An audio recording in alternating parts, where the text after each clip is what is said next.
The Democrats are celebrating. The Democrats are excited. The Democrats are ready to go. They're excited. And you know what?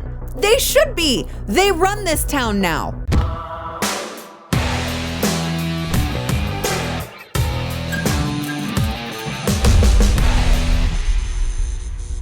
Welcome back to Come and Take It. I'm just going to get straight to the point, guys. We have a major Texas House problem. Like, the call is coming from inside the House. It's a 5-alarm fire. Okay? The Republican majority in the Texas House is all a mirage. It's just a mirage. What you think you see, you really do not see, because the power belongs to the Democrats.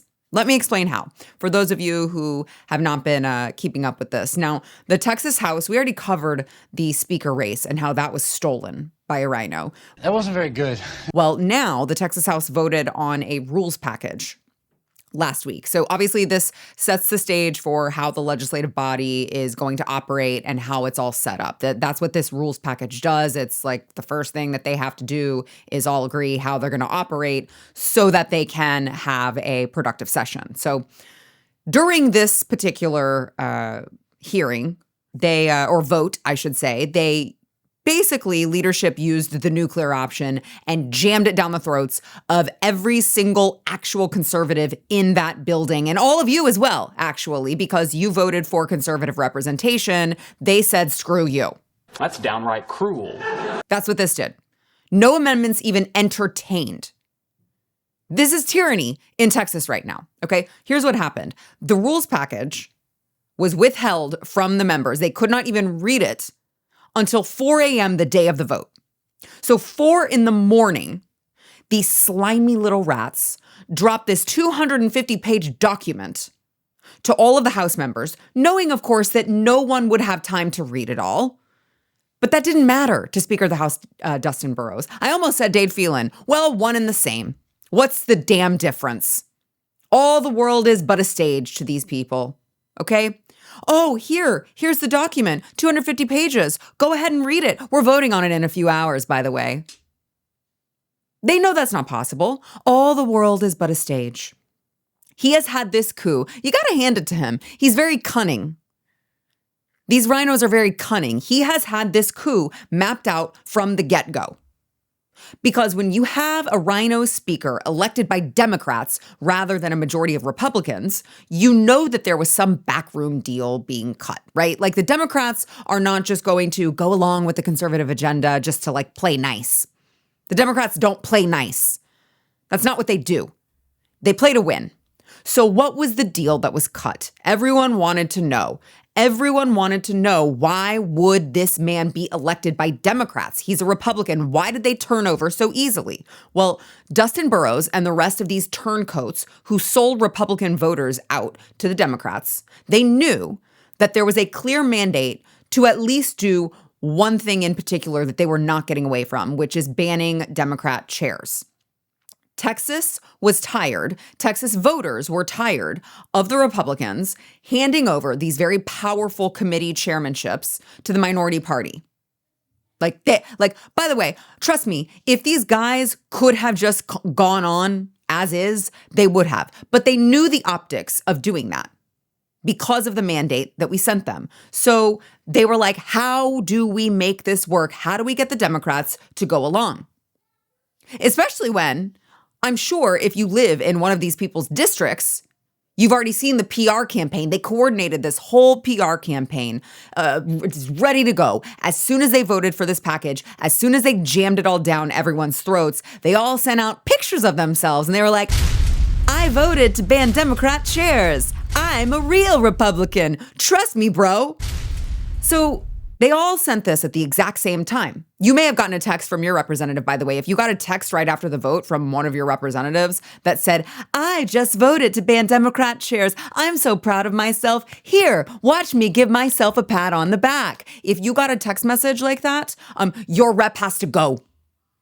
We need to find someone to primary them. Because guess what? I'm going to let you in on a little secret. If they sent that message, they're the baddies.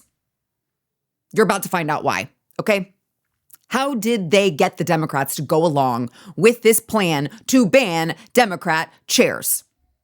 Well, Introducing the new and improved vice chair position. Yes, see, Republicans now will chair committees. Only Republicans will chair committees.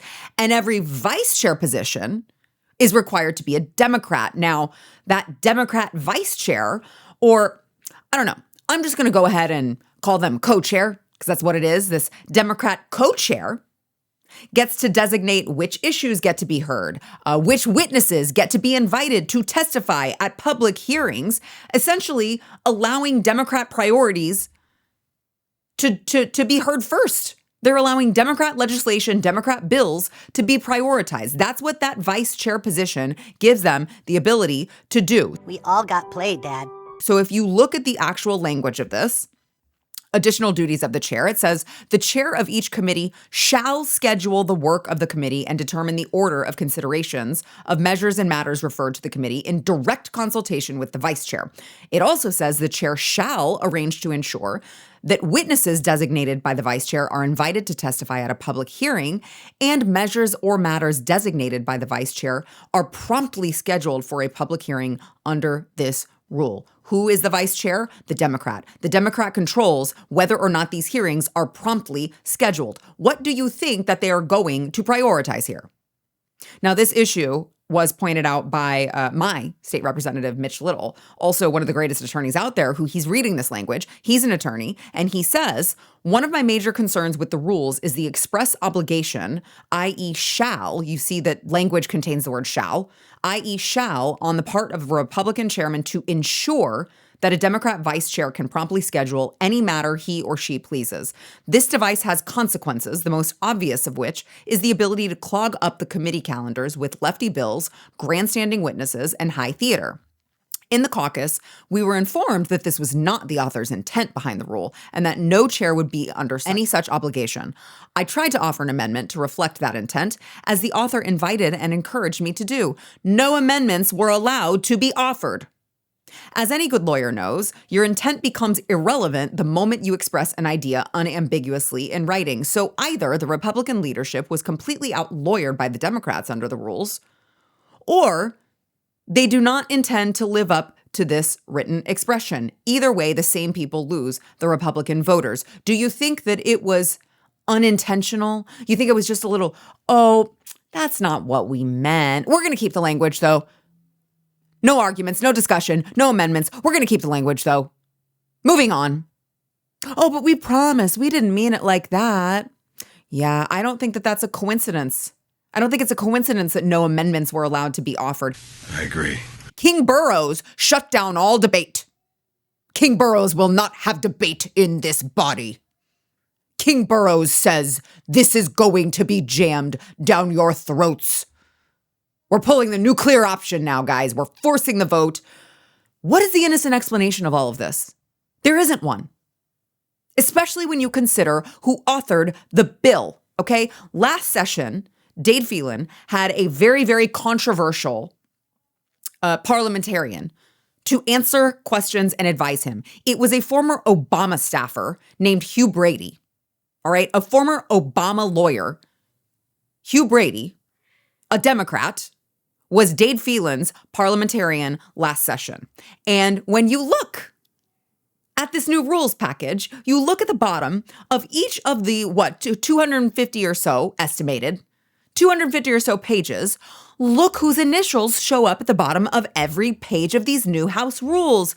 Hugh Brady's, that's right. Shout out to Tarrant County GOP Chair Beau French for that find. So, of course it was written that way. Of course it said the chair shall ensure that the vice chair gets their way, that the vice chair gets to promptly schedule hearings. Of course it was written that way. You have your answer right there to Representative Mitch Little's question. You have the answer right there. A Democrat, a former Obama attorney, wrote the bill. This is so embarrassing. And if you aren't incensed yet, but wait, there's more. I feel like Oprah.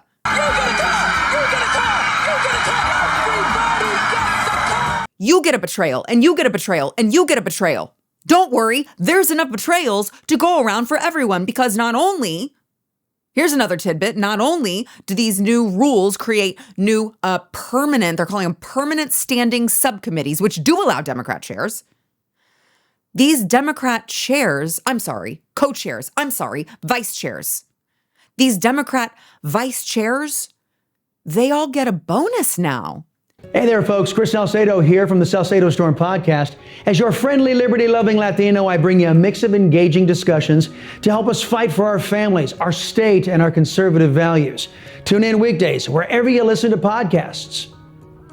They get more of your money. You now just gave them a raise. You're paying them more money. The number right now is being reported an extra $4,000 a month to these Democrat vice chairs, which means essentially, when you calculate out the number of committees and the amount of time, you're giving the Democrats a pay raise. You, the Texas taxpayer, are giving the Democrats a pay raise of nearly $3 million. Is this what you voted for? I didn't think so. So now you're looking at a landscape in which, instead of the 8 or so chairmanships that were given to the Democrats in the Phelan era, which was embarrassing enough, now you're looking at a landscape where we now will have 30 vice chair positions that one could argue are more powerful than the chairs at this point, which should not be lost on you, which is the reason why the Democrats are celebrating this. And the people of Texas should be really proud of the Democrats that stood strong and have a lot to bring home today because of now the positions and the powers that were gained through vice chairmanships. They're not chairmanships, but we have a greater role to play, and we're ready to play it, and we thank everyone that played a role. The powers that were gained through vice chairmanships, we have a greater role to play. The Democrats are celebrating. The Democrats are excited. The Democrats are ready to go. Why? Because they just got an even greater deal than they got under RINO Speaker of the House Dade Phelan last time. They're excited. And you know what? They should be. They run this town now. It's not even like a stab in the back anymore from these RINOs. It's not even a stab in the back. It's just like we're standing out in the middle of broad daylight, just straight into the chest. This is embarrassing. With Republicans like these, if we don't get our Texas House in order, we will be blue in 10 years. Mark my words. The Karl Rove era that we want so badly to be over, the Bush era that we want so bad to be over, these people are just, they are hanging on for dear freaking life. And their only way to continue to be relevant, to continue to keep power, because they see the writing on the wall and they see that the Texas voters said, absolutely not, no more, we're done with you. The only way that they can maintain relevancy is to, of course, team up with the Democrats. And that's what they've chosen to do. And you know what? As I tell my children, we're going to do this the easy way or we're going to do this the hard way. I would prefer to do it the easy way. But if you want to do it the hard way, I'll be ready for that too. They've chosen the hard way, guys. This is now going to be the hard way. This is now going to be a fight. A fight which, by the way, I sure would like to hear Greg Abbott, the governor of this state, come out and give some sort of, any sort of authoritative direction on. Because so far, he's MIA. Lieutenant Governor Dan Patrick has done a great job of pointing all of this out. Governor Abbott doesn't seem to want to get in the middle of it. I would very much suggest that he reconsider that. Because this is a turning point. This is an inflection point in this state right now. Are you going to be on the right side? No pun intended. This will be written about in Texas history. Where do you want your name to be? So it's going to be a fight. You chose the hard way, but that's okay because We did it before last primaries, and we can do it again. Again, if their name even ends up on the ballot, because if I were Abraham George and I were the Texas GOP chair, I would be doing everything I could to make sure that those people's names don't even make it to the ballot under the Republican Party next time around. But listen, it's going to be a fight. I think that the right people are in the right places to fight that fight for us. We just had an overturning of RINOs. We've got new, fresh blood in there who know what their job is to do, and they intend to do it. And we're going to see what happens. But I can't help but think these people are, I try not to curse on here, and I won't, okay? So you don't have to cover little ears or anything like that. But, FAFO is just all that I'll say. I'll leave it there for this week. But we'll keep an eye on everything. There's sure to be a lot of drama in the next several months. So we'll make sure to cover it all here on Come and Take It. We'll see you next time.